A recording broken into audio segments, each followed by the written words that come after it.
My name's Guy Kestevan. I've been a professional biking kit tester for 25 years, and today I'm at the Big Dirt Demo at Staveley Wheelbase, riding the Scott Patron 910 e-bike. It's Patron, 160mm travel, kind of long travel trail bike really. Not the longest travel e-bike Scott do, not the raddest angles either. You've got a 65-degree head angle, 76 nearest damn it, or 77 nearest damn it, seat angle, and then you've got 4 46mm reach on this medium bike, 473 on the large, so a reasonable length certainly. And then 47 BB height, and then 457 rear chainstay length. And that means it's actually shorter than the E-Genius. Slightly shorter travel e-bike from Scott, but big difference with this Patron is you've got that Bosch motor is rotated 46 degrees, so you've got fully encased shock under the top tube and still getting that 160mm travel in there, and the whole bike just looks super neat. And I'll show you it from the side. Probably looks like a luxury yacht more than a mountain bike. And the design team have deliberately kind of used a lot of automotive language in the design of this bike. On the other thing, get big 750 watt-hour battery, and this is the aluminium framed 910, so quite a hefty piece of kit this, 26 kilos without pedals. Here we go, it's called Toboggan. I guess that's why it's called Toboggan, because of the rut. Anyway, the bike, so I have to say, feels super planted and controlled so far. Quite a taut suspension feel, but certainly handling this section nice. It's an inline shock, because it's a bit tight on space for a piggyback. In fact, the shock is completely hidden away, so that's likely to heat up on a longer descent, but inside, cheers mate. So far, on this nice wet cold lakes day, no drama at all. And obviously having the shock hidden away like that is a bonus in terms of servicing, as well as it looking spectacularly slick. It really is an outstanding bike aesthetically, but the ride dynamic, well, it seems pretty sorted as well. Like I say, I'm on a medium here. I'll probably go large by choice, so it's definitely more agile than it would be in larger size, but yeah, nicely balanced and centered so far.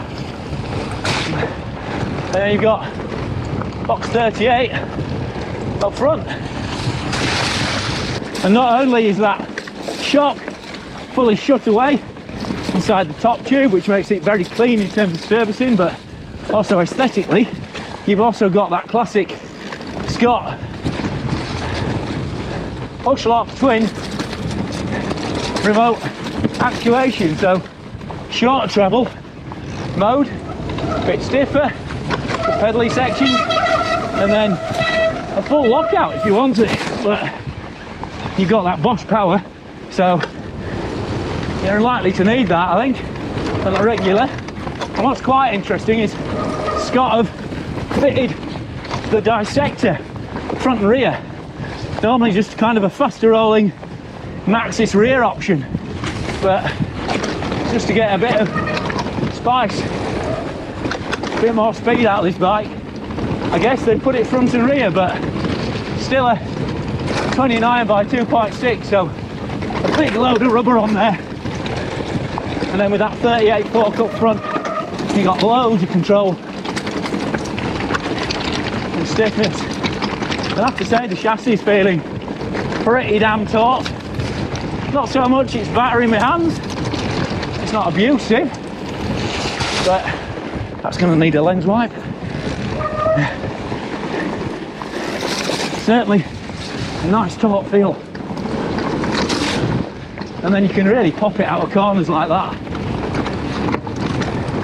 You know, that's where it feels good, and that's with it fully open. So, not crazy slack, not crazy long, but nice and confident there. And you're punching through puddles. And because you've got that rolled motor, that means it can sit the battery really high in the bike. So dynamically, it's really stable. Kind of like White did, but on this bike you can slide the battery out without messing with the motor. Plus it's a bigger battery than the White, so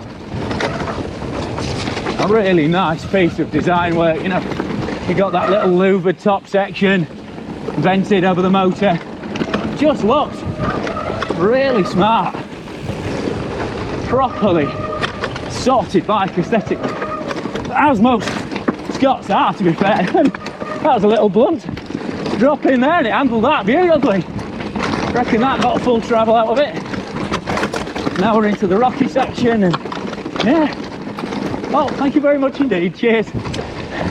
Certainly seems to be tracking nicely through there. If anything, I think I've got a little bit too much rebound on, but that's just settling it really nicely over this loose stuff. Love this descent. Oh, it's a proper jank fest. Just got to use the outside edges. Try not to wipe out when you brake for it, gate. Yeah, but Patron certainly living up to its name and looking after me down there. And for the money, and considering you got such a fancy frame, the value is really good. Woo! Go on, Case, get it a lens over. Make the most of that lower BB height. Sorry, I went back up.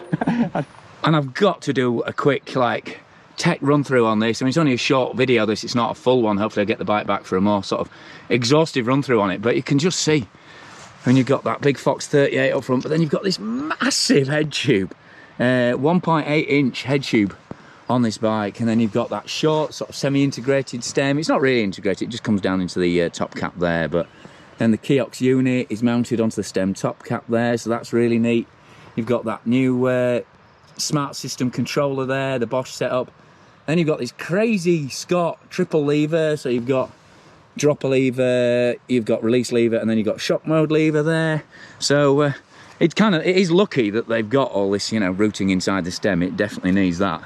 And then, but the rest of the frame, really clean, as you can see, just because the shock now sits under there. You can see that's the front shock trunnion mount there. So again, inline Fox Evo shock under there, but it's an e-bike specific tune on that.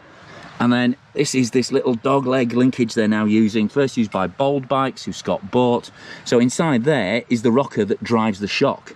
So just a really neat system. You just get into it by undoing the gate there on the lock. So, and again, that's where you charge the battery, and then the motor is rotated under this casing here. So vented to get some airflow into it, but it means they can slide this massive battery right down towards the base of the bike there, and then just pop it out through that gate at the bottom. And then you've got this huge broad seat tube at the back there, and then this is a really neat piece of integration. You've even got rear lights put into that rear fender there, so you know, it's super designed, is this. I mean, it really is kind of next level in terms of the aesthetic of that frame. I mean, it's quite interesting, and I like the way that, because you've got that bigger area up by the shock there, it kind of makes the whole battery and motor area kind of look proportional. It doesn't look like it's bottom heavy, and it's certainly, to be fair, it doesn't feel like it's bottom heavy either.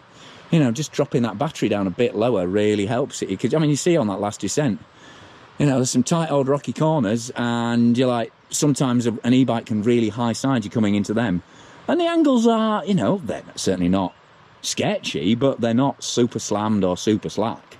But it just tucked in, even though it's a medium, not a large, it just, you know, it still dropped in really nicely. And, you know, and again, that's not an Assegai on the front, you know, it's a Max Terra compound, it's a relatively open, fast rolling tread on those dissectors, but even on the loose and sloppy bits, this has felt really, really controlled, really controllable, really planted.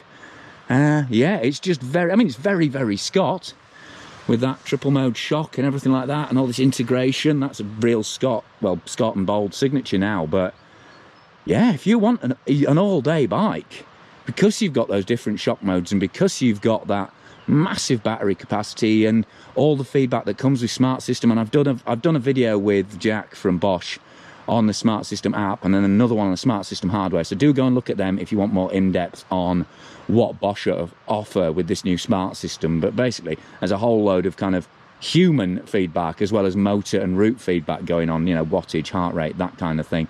And but it, you know, and again, you know, the big 29 by 2.6 inch tyres there were moments, actually it was interesting, it was on kind of the faster, more open stuff where they felt a bit more slippery, felt like there was a bit of undamped bounce going on with the bigger carcass tyres, but they're still a Max Terra carcass, so it's still a well reinforced tyre on there. So hopefully, well, it certainly didn't split going down there, and it took a few wallops. And yeah, so it's very much, I mean, it's kind of, it's an again, I don't want to pigeonhole Scott as you know, they are kind of a European brand, and you know, big mountain touring is very much a European thing.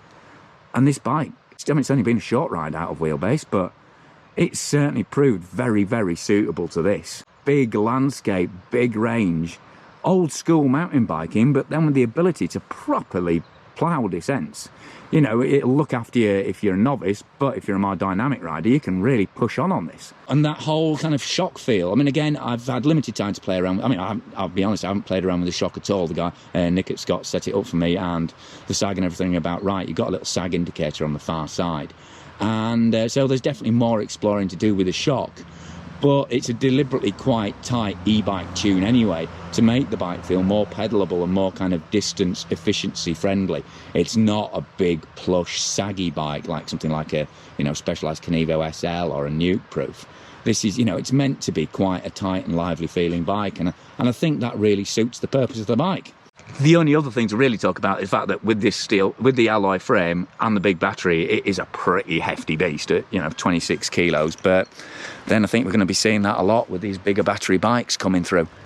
So in summary, really, really well sorted bike in terms of suspension, in terms of the new Bosch system, in terms of componentry as well. It all hangs together really, really well. But it's got to be that aesthetic, hasn't it? It's got to be the way it looks. That's the really next level bit about this Scott Patron 910, and there's a carbon version as well. If you find that 26 kilo weight a bit of a worry, there is a carbon version which is significantly lighter. But massive thanks to Wheelbase for asking me out to the demo at Staveley here. And so if you've missed this one, make sure you get yourself to the Wheelbase demo at Hampstead. Again, loads of brands going to be there. A brilliant opportunity to compare loads of bikes back to back. But for now, massive thanks to Scott for letting me take the Patron out for the last ride of the day. Thanks to Giro Cycling, thanks to Petey, thanks to Crud for sponsoring the channel, thanks to my Patreon supporters who subscribe on a monthly basis and put a little bit of cash tailwind behind. You subscribe to the channel on a monthly basis and they get extended, exclusive and ad-free edits as a thank you. But click for notifications, click to subscribe, give this a thumbs up like, and if you've got any more questions about this bike or e-bikes in general, or just, you know, riding the dirt demos at Staveley, get busy in the comments. Always happy to chat about and find out the things that you want to know about bikes, because that helps me make better videos. But for now, I've been Guy Kesteven on Guy Kest TV on the Scott Patron 910.